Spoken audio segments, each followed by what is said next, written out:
ప్రయాణం చేస్తారో వారు అనుకూల ఫలితాలు సాధిస్తారు.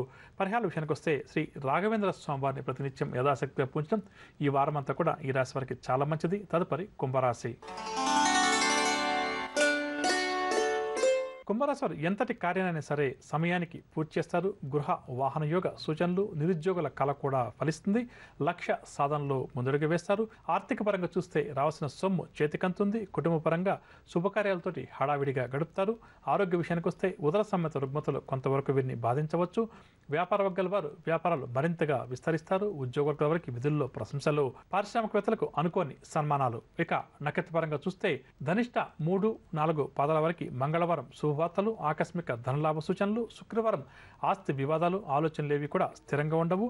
శతభిష నక్షత్రం 4 పాదాల వరకు బుధవారం కార్యసిద్ధి, నూతన వ్యక్తులతోటి పరిచయాలు.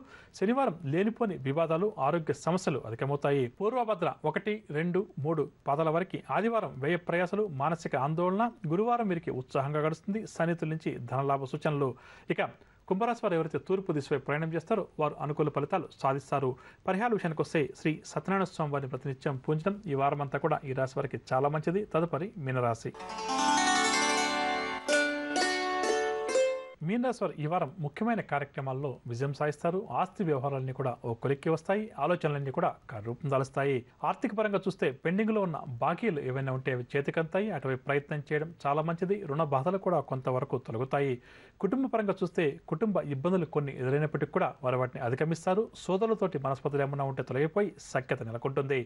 ఆరోగ్యం కూడా కొంతవరకు ఈ రాశి వారికి ఈ వారం కుదుట పడుతుంది. వ్యాపార వర్గాల వారికి వ్యాపారంలో ఉత్సాహంగా ఉంటుంది. ఉద్యోగుల వారికి ప్రమోషన్లు లభించే అవకాశం ఉంది. పారిశ్రామికవేత్తలు